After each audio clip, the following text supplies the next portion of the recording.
마태복음 12장입니다. 마태복음 12장 46절에서 50절 말씀입니다.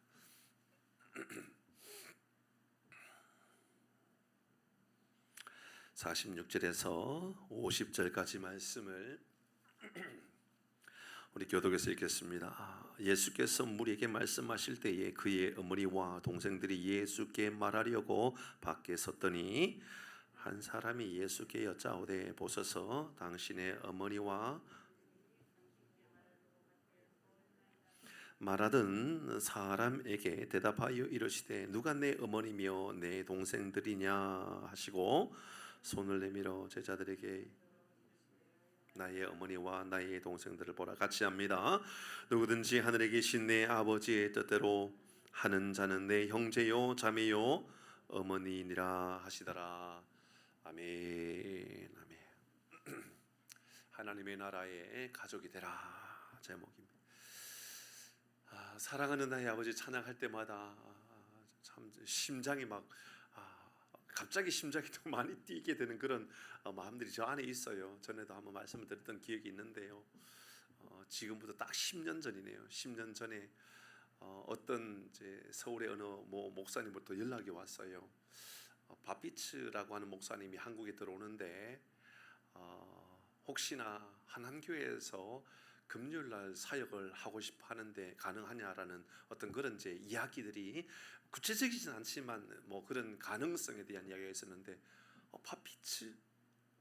바피츠는 저에게 있어서 어떤 이름이냐면 고등학교 때 경배와 찬양 1세대 그러니까 저 미국에서부터 불어왔던 찬양의 경배와 찬양의 그 1세대의 바람이 한국으로 불어올 때에 이 사랑하는 나의 아버지를 작곡한 분이 바피츠라는 것을 제가 마음이 이미 알고 있었단 말이죠. 왜냐하면 제가 그렇게 청소년 시간을 보냈기 때문이었습니다. 바피츠 그러면 제 마음 안에 막 심장이 뛰는 미국에 가서 이 바피츠가 예배하는 것을 내가 동참해보고 싶은 마음이 막 들 정도로 그런 마음이었는데 한국에 온다라는 거죠. 물불 안 가리고 어쨌든 섭외해가지고 한남교회 집회해야 되겠다. 그리고 제 마음 안에 저분과 함께하는 예배에 함께 하고 싶다라는 마음이 들었습니다. 바피츠 목사님과 같이 이제 식사하는데 메뉴를 선택하라 그랬더니 세상에 불고기 전골 이런 걸 좋아하더라고요. 다른 어떤 음식보다도 불고기 전골 그리고 김치에다가 고추를 된장에 찍어 먹고 이런 걸 굉장히 좋아하더라고요. 와, 저분은 한국 사람인가 할 정도로 물론 한국말은 별로 할 줄은 모릅니다. 저도 영어를 잘 못하고요. 그래서 기본적인 말밖에 못하지만 제 마음 안에는 식사하는 동안에 제가 밥이 넘어가지 않더라고요. 예배 시간에는요 얼마나 감격스러웠는지 몰라요. 하나님께서 저에게 큰 선물로 하나 주셨다 이런 생각이 드는 거예요. 제 마음 안에는 바피츠를 생각할 때마다 여러분 그때 딱 10년 전인데요 10년 전 가을로 생각하는데 여러분 그때 이 하남 지역에 바피츠 목사님이 왔었다라는 것을 혹시 기억하시는 분이 계시는지 모르겠습니다. 참 지금도 생각해 보면 다음에 우리 교회가 조금 더 좋은 형편과 상황이 되면 바피츠 목사님뿐만 아닙니다. 또 다른 어떤 분이 오면 저는 우리 교회에서 모셔서 함께 예배의 집회들을 만들어 가고 싶은 마음이 제 마음 안에 있습니다. 자는 괜찮죠, 그죠? 돈은 많이 듭니다. 굉장히 많이 듭니다. 헌금하면 되죠, 뭐죠? 얼마나 감격스러운지 모릅니다. 우리가 알고 있는 미국에서 들어왔던 찬양곡들이 정말 좋은 곡들이 얼마나 많은지 모르거든요. 그 기회가 되면 그런 시간들이 되었으면 좋겠습니다. 말씀을 나누기 전에 주일날 비 온다죠? 비 온다고 합니다. 내일부터 비가 온답니다. 내일은 오후에 좀 비가 오기 시작하는 것 같고 주일은 온종일 오는 것 같습니다. 그리고 월요일 오전까지 비가 온다고 하는 일기예보가 있습니다. 그래서 아직까지 결정을 100% 내린 것은 아니지만 제 마음에는 우리 함께 걸어요는 한 주간 미루어야 되지 않을까라는 생각이 아직 제 마음 안에 조금은 희망도 있지만 이게 희망 가지기에는 너무 좀 부담스럽습니다. 빨리 결정을 하면 되는 거잖아요, 그렇죠? 그래서 내일 오전에 결정을 하고 우리 당회 이야기 좀 나누고, 그리고 여러분 단체 우리 카톡방에 글을 남겨놓도록 하겠습니다. 그러면 아마 사진 올리는 것도 아마 이제 우리가 나가서 모임을 할 때 하는 것이기 때문에 그런 시간을 감안하면 한 주간 미루어져야 되지 않을까라고 하는 생각이 좀 있다라는 것을 여러분 감안하시고 있으시면 되겠습니다. 그래서 혹시나 이렇게 준비하면 우리 김순자 권사님 주일 식사의 메뉴가 바뀌고 이러진 않죠? 예, 여전히 그냥 맛있는 것들 주실 거잖아요, 그렇죠? 그래요? 더 맛있는 거 주시려고요? 간단하게다가 메뉴 좀 더 첨가하셔야 될지도 모르겠습니다. 예, 간단하게 해서는 안 들릴지도 모를 것 같아요. 이번 달에는 상당히 좀 수월한 달이었잖아요, 그렇죠? 예, 제가 그렇게 알고 있습니다. 예, 네, 수월한 달이었으면 열심히 더 많이 준비하셔도 될 것 같습니다. 예, 하나님 말씀 우리가 함께 나누도록 하지요. 하나님의 나라의 가족이 되라. 가족에 대한 이야기를 오늘 우리 함께 좀 나누도록 하겠습니다. 혈육이 아니어도 요즘은 이제 가족이라고 하는 말들을 많이 붙입니다, 그렇죠? 지붕 아래 살아가는 한 지붕 아래 함께 살아가면 다 가족으로 받아들입니다. 그래서 요즘은 뭐 반려동물도 다 가족으로 넣지요. 그래서 저는 진짜 내 새끼 그러길래 진짜 내 자식인 줄 알았더니 알고 보니까는 강아지였더라고요. 이런 일들이 이제 실제로 우리의 삶에 일어나고 있습니다. 한 가족, 그러니까 이제 이 결혼하지 않고 살아가는 그런 세대들도 많이 생기기 때문에 가족이라고 하면 고양이, 가족이라고 그러면 뭐 강아지, 뭐 이게 우리의 이제 사회의 가족의 구성으로 만들어지는 일들도 생기랍니다. 그런 의미에서 그러니까는 혹시나 노년에 있거나 건강이 어려운 분들이 있어서 반려동물은 굉장히 중요한 가족의 역할을 하는 것은 사실입니다, 그죠? 외로움을 달래준다든지 또 힘들고 어려울 때 옆에 있어주는 것, 내가 말을 걸 수 있는 대상으로만 생각해도 굉장히 귀한 존재라는 것은 우리가 너무 잘 알고 있죠. 가족은 누구나 다 중요합니다. 어떤 다툼이 생기면 옳고 그름을 떠나서 옳고 그름을 따지지 않아요. 우리나라 문화에서는 누가 맞냐 누가 틀리냐 이런 거 따지지 않고 이렇게 말합니다. 가족은 건들지 말자, 이런 말을 합니다, 그렇죠? 옳고 그러냐의 문제가 아닙니다. 맞느냐 틀리냐가 따지는 것이 아니라 가족은 건들지 마라. 내 와이프는 건들지 마라. 내 부모는 건들지 마라. 내 자식은 건들지 마라. 나하고 그냥 이야기해라. 뭐 이렇게 이야기하는 경우들도 얼마나 많이 있는지 모릅니다. 가족을 보호하는 우리 마음들이 있는 것이죠. 그래서 부부 사이에 가장 서운할 때는 남편이 옳고 그름에 대한 이야기를 할 때 가장 서운해지기 시작합니다. 이게 남편이 내 편이 되어주기를 원하지 옳고 그름에 대한 이야기를 하기를 원하지 않는 거죠. 그러니까 분명히 내가 잘못한 게 있어요. 내가 실수했어요. 그렇지만 내 배우자는, 내 남편은 혹은 내 아내는 그럼에도 불구하고 나를 대신해서 좀 싸워줬으면 좋겠고 내 편이 되어주면 좋겠는데 이게 내 남편이 아무 생각 없이 당신이 잘못했네 이런 말을 하면 이제 그때부터는 이게 진짜 내 편이 아니라 남편이구나. 이건 나와 함께 대화할 수 있는 사람이 아니구나. 나중에 이제 나이가 들면 이 사람 나와 함께 동행할 사람이 맞나? 이제 이런 고민이 들기 시작하는 것이지요. 아마 이곳에 계시는 연세가 좀 있으신 분들은 아마 이제는 연세가 이제 좀 있으신 분들, 그러니까 뭐 한 배우자와 한 50년 이상 뭐 이렇게 살아오신 분들은 가족이라는 이름으로 살기보다는 사랑이라는 이름으로 살기보다는 어떤 분은 의리로 산다 뭐 이런 이야기도 하고 있죠. 그렇죠?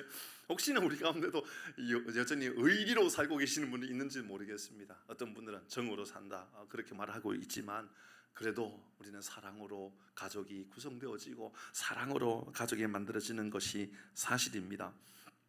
세상에 내 남편이 내 편이 아니라 느껴질 때에 세상의 모든 내 편은 다 사라진 것처럼 느껴지고 가장 힘든 순간이 바로 그때부터 내 편이라고 생각했던 내 배우자가 내 편을 들어주지 않으면 그때부터 내 인생은 다 외로움로만 다가오게 되고 이제 서운함이 쌓이기 시작하는 것이지요.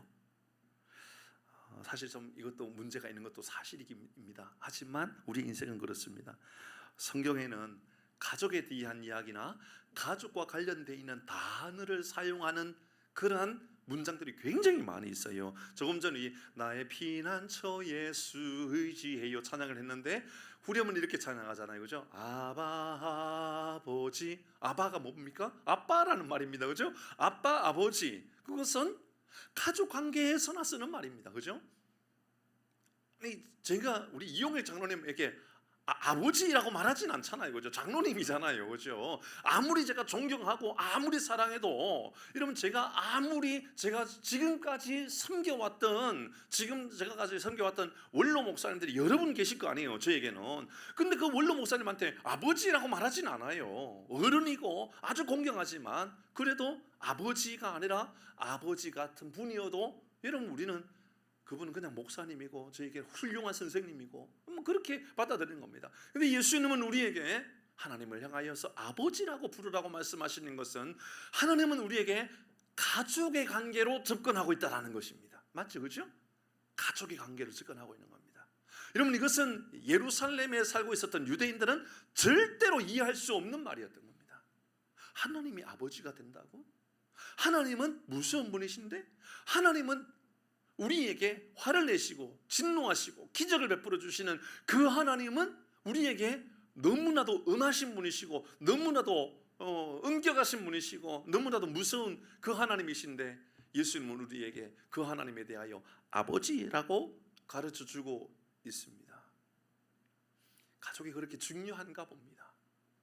어쩌면 하나님의 나라는 가족이라고 하는 형식으로, 가족이라고 하는 모형으로 우리에게 접근되어지고 있는, 설명되어지고 있는 것이 아닌가라고 느껴집니다. 그래서 건강한 가정에 대한 모형, 건강한 가정에 대한 그림이 계속해서 우리 마음 안에 있어야 됩니다. 내 가정이 행복한 가정이 되어야 될 터인데 내 삶에 내 가족, 내 남편과의 관계, 내 아내와의 관계, 내 자식과 내 부모와의 관계가 행복해야 될 터인데 이런 마음을 가져야 되는 중요한 그러한 의미가 있다라는 것입니다. 말씀드렸던 것처럼 하나님의 나라가 바로 가족의 모형을 가지고 있기 때문에 그렇습니다. 요한복음 1장 12절 같이 읽어볼까요? 예수님 우리에게 이렇게 말씀하십니다. 같이 합니다. 시작. 영접하는 자 곧 그 이름을 믿는 자들에게는 하나님의 자녀가 되는 권세를 주셨으니, 조금 전에는 아버지에 대한 말씀을 했는데 아버지 되신 그 하나님은 우리를 향하여서 하나님의 자녀가 되는, 보시지요, 하나님의 백성이 되는, 하나님의 시민권이 있는, 하나님의 훌륭한 군사가 되는, 다 중요하지만 그러나 우리가 구원받는다라는 의미는 하나님의 자녀가 된다라는 의미와 똑같이 사용하고 있다 그 말입니다. 영접한다, 예수님을 받아들인다, 예수님을 받아들인다라는 것은 우리가 군사가 되었다라는 의미보다 예수님의 자녀가 되었다는 의미입니다. 예수님을 내가 받아들이고 예수님을 믿고 살아간다라고 하는 것은 내가 능력의 사람이 되었다라는 것보다도 먼저 앞단계에 놓여져 있는 가장 중요한 단어, 그것은 우리가 하나님의 자녀가 되었다, 가족이 되었다. 하나님은 우리 아버지시고 우리는 당신의 자녀다, 이렇게 말씀하고 있는 것입니다. 그래서 성경을 찾아보면 하나님이 아버지시고 우리를 향하여서 자녀라고 그렇게 부르고 있는 이야기들이 굉장히 많이 나타납니다. 예수님은 12해 혈루병으로 걸린 한 여인이 예수님의 뒤에 와서 예수님의 겉옷을 만지게 됩니다. 그때에 이 여인, 누가 잡았느냐라고 할 때에 이 여인이 겉옷만 잡아도 내가 낫겠나이다라는 그 믿음 때문에 잡았다라고 이 여인이 이야기를 하죠. 그때 예수님이 하셨던 그 말씀이 뭐지요? 이렇게 말합니다. 따라 이렇게 말합니다. 따라, 내 믿음이 너를 구원했다. 따라. 예수님이 이 여인을 언제 보았다고? 예수님이 이 여인을 언제 대화했다고 따라 이렇게 말하느냐라는 것입니다. 예수님은 우리를 당신의 가족으로, 당신의 아름다운 가족의 구성원으로 여기고 있다라는 것을 알려주고 있는 것이죠. 예수님은 우리에게 기도를 가르쳐 주실 때 말씀드렸던 것처럼 하늘에 계신 우리 아버지 이렇게 말했던 것입니다. 그렇게 가르쳐 주셨죠. 그래서 당시 유대인들이 생각할 때에, 당시 히브리 많은 사람들이 생각할 때에 예수님께서 하나님을 아버지라고 부른다는 것과, 그리고 우리가 하나님을 향하여 하늘에 계신 우리 아버지라고 부르게 하는 이 기도에 대하여 반감이 들었던 것이 사실입니다. 불편한 겁니다. 감히 어떻게 사람이 하나님을 아버지라고 불러? 그래서 이것을 신성모독으로 여겼던 겁니다. 하나님은 우리에게 가족으로 부르셨고 가족의 구성원으로 만들고 계시는데 이것을 이해하지 못하니까 신성모독으로 여겨버렸다라는 것이지요. 하나님 나라의 가족 관계를 우리에게 설명하고 있는 것입니다. 그렇다면 하나님의 가족은 어떻게 만들어집니까? 하나님의 나라의 가족들, 조금 전에 요한복음 1장 12절에서 읽었던 것처럼 영접하는 자 곧 그 이름을 믿는 자들에게 하나님의 자녀가 되는 권세를 주셨다. 예, 예수님을 믿으면 하나님의 자녀가 됩니다. 예수님을 영접하는 것, 받아들이면 하나님의 자녀가 됩니다. 그런데 오늘 50절의 말씀에 보니까 받아들이는 삶이 어떤 거냐에 대하여 구체적으로 알려주고 있죠. 50절입니다. 같이 합니다. 시작. 누구든지 하늘에 계신 내 아버지의 뜻대로 하는 자가 내 형제요 자매요 어머니이시니라. 이런 보시죠. 예수님께서 지금 예수님의 어머니 마리아와 형제들이 밖에서 예수님께 말을 걸어 오려고 했던 겁니다. 그러니까 제자들이 예수님 당신의 어머니와 동생들이 지금 당신을 찾아왔습니다. 그러니까 예수님께서 좀 그 분위기상으로 볼 때는 굉장히 서운한 이야기를 하십니다. 누가 내 어머니고 누가 내 동생이고 형제냐? 내 형제, 내 어머니, 내 가족? 바로 그러니까 그것은 어머니를 멸시하거나 천대하거나 무시한다는 개념이 아니라 지금 하나님의 나라를 전파하고 있는 것입니다. 하나님의 나라의 백성이 되는 것, 하나님의 나라의 가족이 된다는 것을 설명하고 있는 겁니다. 이것이 오해되면 안 되는 겁니다. 이곳에 예수님께서 말씀하고 있습니다. 혈육으로서의 어머니, 혈육으로서의 형제, 혈육으로서의 관계가 아니라 하나님 나라의 관계, 하나님 나라의 백성을 이루는 가족이라고 하는 것은 어떤 거냐? 말씀 이렇게 말하고 있었던 겁니다. 내 아버지의 뜻대로 하는 자가 내 형제요 자매요 어머니다 라고 말씀하신 것이지요. 예, 오늘 본문을 오해하면 안 됩니다. 예수님께서 가족 관계를 부인하는 말이 아니라 아버지의 뜻대로 행하며 살아갈 때에 이 신앙의 강조를 하면서 하나님의 나라를 강조하면서 진정한 하나님의 나라의 백성의 가족을 이루는 것이 무엇인지를 지금 설명하고 있는 것이지요. 하나님의 자녀는 혈육으로 되는 것이 아니라는 것을 우리에게 알려주고 있는 겁니다. 아브라함의 후손 혹은 유대인의 혈통, 이런 그것을 가족이라고 그들은 생각했었습니다. 그런데 유대인의 혈통이 아니라 아브라함의 후손이 아니라 아버지의 뜻대로 행하는 자, 그들이 바로 하나님 나라의 가족이라고 지금 가르쳐주고 있는 겁니다. 지금까지 유대인들이 가졌던 가치관을 가장 크게 부딪히고 있는 이야기가 되는 것이죠. 그들이 지금 생각했던 것과는 전혀 다른 그런 이상한 이야기를 하고 있는 겁니다. 바리새인들이 혹은 여러분 유대인들이 생각했던 가장 중요한 것, 혈통 아닙니까? 혈통이 가장 중요했던 겁니다. 너는 누구냐 합니다. 어디에서 났느냐? 너는 어느 백성이냐? 그래서 여러분 그들은요 로마 사람들도 다 멸시했고요, 로마 사람들도 가까이 하지 않았고요, 그들은요 애굽 사람들 얼마나 멸시했는지 모르고요, 그들은 히브리인들만, 유대인들만 하나님의 백성이다라고 하는 선민의식을 가지고 살아갔던 겁니다. 그런데 지금 예수님께서 그 선민의식을 완전히 박살내버리는 그런 말씀을 하고 있는 것과 똑같은 겁니다. 어느 지역 사람이냐 이게 중요한 게 아닙니다. 혈통이 어디냐 이게 중요한 것 아닙니다. 어느 나라 사람이냐 이게 중요한 게 아니라니까요. 어느 지역에서 왔느냐 이게 중요한 게 아닙니다. 여러분 우리는 어떤 어떻게 말씀을 따르고 있는지 우리에게 묻고 있는 겁니다. 그래서 당시에 유대인들은 여러분 사마리아 사람들을 개처럼 여기지 않았습니까? 이런 사회적 상황 속에서 예수님께서 온전한 하나님의 나라의 구성이 무엇인지 우리에게 분명하게 알려주고 있는 것이죠. 적용해보면 우리도 똑같지요. 여기에 함께 앉아있으니 가족이다. 죄송하지만 아닙니다. 여러분 이 자리에 같이 앉아있으니까 우리가 가족입니까? 아니지요. 여러분 목장이 하나의 목장이 되었으면 가족입니까? 아닙니다. 여러분 지금 영적인 의미를 말하고 있는 겁니다. 여러분 여러분의 집이라고 하는 그 지붕 아래 가족을 이루고 살아가는 여러분은 한 가족입니까? 예, 혈통으로는 가족일지 모르겠습니다. 그러나 혈통을 말하는 것이 아닙니다. 하나님의 나라의 가족이냐를 우리에게 묻고 있는 겁니다. 하나님의 나라의 가족은 여기에 같이 앉아 있기 때문에 함께 기도하고 있기 때문이 아닌 겁니다. 하나님의 뜻으로 행할 때만 우리는 하나님의 자녀라고 하나님의 가족이라고 말할 수 있다. 그 말하고 있는 겁니다. 같은 의미에서 우리는 다 다른 환경에서 살아왔을 것이고 또 다른 환경에서 살고 있습니다. 하나님의 뜻이라고 하는 동질성을 가지고 같은 의미를 가지고 우리가 살아갈 때 비로소 우리는 가족이구나, 같은 마음을 가지고 말씀대로 우리가 살아가려고 애를 쓸 때 이러면 우리는 가족이라고 말할 수 있는 겁니다. 이곳에 앉아있기 때문이 아닌 겁니다.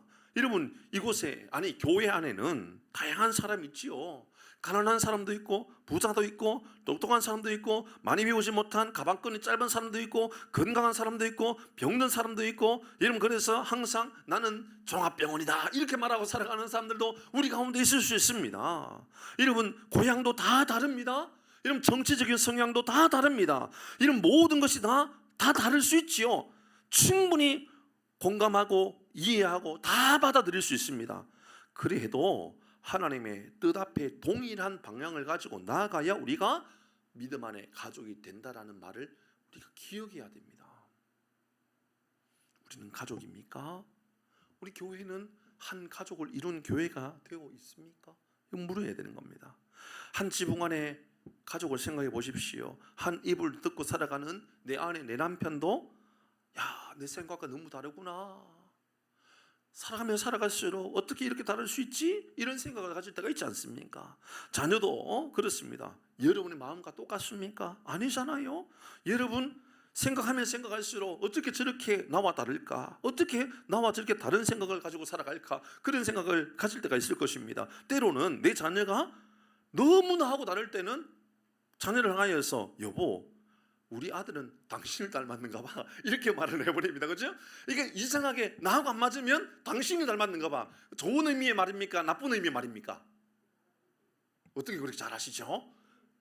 좋은 의미로 받아들일 때는 나를 닮았다고 그럽니다. 그렇죠? 나를 닮았다고 그래요. 부지런하면 나를 닮아서 그런 거예요. 진실하면 나를 닮아서 그런 거예요. 그렇죠? 여러분 열심히 살아가면 나를 닮아서 그런 거예요. 똑똑하면 나를 닮아서 그런 거예요. 게으르면 내 아내 때문인 거고, 그죠? 이러면 청소 안 하면 내 아내 때문에 그런 거예요, 그죠? 이러면 못된 말 하면 다 내 배우자 때문이라고 다 말을 합니다. 이게 우리 인생이에요. 이게 나쁘다 옳다라는 말을 하고 있는 것이 아니라 이렇게 우리의 인생이 다 다른 생각을 가지고 다른 방향을 가지고 살아가는 겁니다. 물론 우리 가운데는 완전히 반대의 생각을 가지고 있는 분들도 있을 수 있다고 생각합니다. 예를 들어서 저 녀석이 왜 저렇게 못돼 먹었을까? 그래, 다 나를 닮아서 그렇지. 이런 생각을 가지고 있는 분들도 있을 수 있습니다. 분명히 그게 진짜 훌륭한 가치관이고 훌륭한 마음 아닐까요? 안 좋은 건 다 당신 닮았고 좋은 건 다 나를 닮았고 세상에 그런 가치관이 어디 있습니까? 가족이라면 그럴 수 없는 거지요. 우리도 똑같은 마음을 가져야 되는 겁니다. 한 마음을 가지고 서로 위로하려고 그러고 한 마음을 가지고 같은 방향을 가지고 나가려고 그러고요. 그것이 교회고 그것이 가족이라는 개념입니다. 혈통이 아니라 공로가 아니라 업적이 아니라는 겁니다. 형식적인 종교 의식을 가지고 내가 하나님의 자녀가 되었다 생각하지 말라 그 말입니다. 세례를 받았으니 자녀가 되었습니까? 아니요. 자녀가 되었으니 세례를 받고 이제 내가 세례 받은 자의 삶을 살겠다라고 결단하는 것이지 세례를 받았으니까 내가 하나님의 자녀다 그런 오해를 가지고 살아가면 안 되는 겁니다. 하나님의 뜻에 대한 분별력을 가지고 그 뜻을 행하려고 하는 그런 수고들이 내 안에 있어야 된다 그 말입니다. 조금 더 생각해 보면, 그렇다면 하나님의 자녀는 어떻게 하고 살아가야 할까요? 하나님의 자녀의 삶이란 어떤 삶이 되어야 할까요? 조금 더 생각해 보는 겁니다. 조금 전에 말씀드렸던 것처럼 하나님의 뜻대로 행하는 자가 하나님의 자녀라 그랬으니, 그러면 하나님의 뜻대로 행하고 살아가는 방법이 뭔가 그 말입니다. 여러분, 직분으로 만족하지 마십시오. 직분이 우리를 구원해 주는 것 아니고요, 직분이 하나님의 자녀를 만들어 주는 것도 아닙니다. 물론 저는 직분이 매우 중요하다고 생각하는 사람입니다. 성경은 어디에도 직분을 경하게 여기는, 가볍게 여기는 말씀이 없습니다. 오히려 직분에 대하여 얼마나 중요하게 여기는지, 맡은 자들에게 구할 것은 충성이라고 말하고, 직분자 혹은 청지기의 이 자격에 대하여, 의무에 대하여 얼마나 여러 군데 설명하고 있는지 모릅니다. 그러니 여러분, 사랑하는 교회 여러분, 직분으로 믿음 생활하는 것이 아니라, 여러분 공로로 믿음 생활하는 것이 아니라, 업적으로 믿음 생활하는 것이 아니라, 가족답게 살아가는 삶에 대한 마음, 그게 뭐라고요? 뜻을 찾는 겁니다. 하나님의 뜻. 하나님 내 삶을 통하여 원하는 게 뭘까? 이걸 생각하는 겁니다. 그렇다면 여러분, 우리가 행하여야 될 삶의 방법이 있습니다. 뭐냐면 순종하는 삶을 살아가는 겁니다. 뭘 순종하죠? 말씀을 순종하는 삶을 살아가는 겁니다. 말씀을 우리 모두가 함께 순종합니다. 예를 들어 거룩한 순종의 삶을 살아가고, 정결한 순종의 삶을 살아가고, 하나님의 뜻에 대한 순종의 삶을 살아가고, 공동체를 이룬 가족을 사랑하는 마음의 순종의 삶을 살아가는 것, 이 삶이 우리에게 가장 중요하다는 겁니다. 누구도 우리를 정죄하면 안 되고, 우리는 누구도 정죄하는 마음을 가지고 살아가면 안 되는 겁니다. 분열과 다툼도 없도록 하는 것이 옳습니다. 당을 짓는 것 안 됩니다. 성도와 성도의 또 다른 편을 나누어서 행하는 것은 다 사탄의 역할입니다. 하나 되기 힘쓰고 애쓰는 마음을 가지고, 그래 우리가 하나가 되어서 똘똘 뭉쳐야 되겠다, 그 마음은 하나님의 뜻을 이루겠다라는 그 마음에서부터 시작된다라는 것을 잊으면 안 된다라는 거죠. 에베소서 4장 3절 말씀 같이 읽어봅니다. 시작.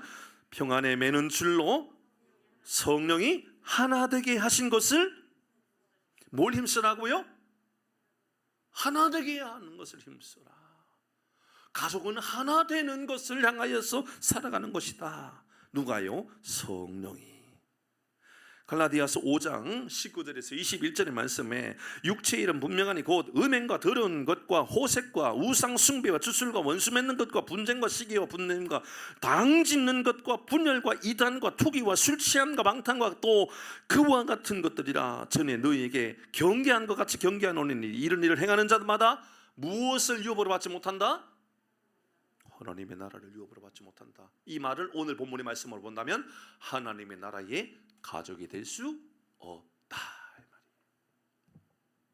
성령으로 행하지 않는 결단, 성령으로 행하지 않는 열심, 성령으로 행하지 않는 그런 마음들은 다 하나님이 주시는 것이 아니라 분명히 성령은 우리에게 알려주고 있습니다. 바로 사탄이 우리에게 주는 것이고, 사탄이 우리를 분열하도록 만드는 거 하시는 것이라고 알려주고 있습니다. 말씀을 마무리합니다. 자, 여러분에게 질문합니다. 나는 하나님의 자녀답게 살고 있습니까? 우리 교회는 하나님의 가족입니까? 그렇다면 하나됨에 힘쓰십시오. 하나님의 나라를 유업을 받을 수 있도록 살아가십시오. 힘써야 하는 것은 쉬운 일이다, 어려운 일이다? 어려운 일이다. 힘써 지키라고 하는 것은 보통 어려운 일이 아니다. 아마 남녀가 결혼하여서 처음에 한 마음을 가지고 이럴 때는 잘 맞는 것처럼 생각했지만, 조금만 지나고 나면 알잖아요. 그렇게 안 맞아요. 같이 살기가 너무 어려워요. 그러니까 여러분, 우리는 배우면서 서로 협력하면서 아름다운 가족을 만들어가는 것 아닙니까? 사랑하는 교회 여러분, 우리 모두에게 하나님께서 주신 은혜와 능력으로 아름다운 하나님의 나라의 가족 구성원이 만들어지는 은혜가 우리 가운데 임하기를 주의 이름으로 축복합니다.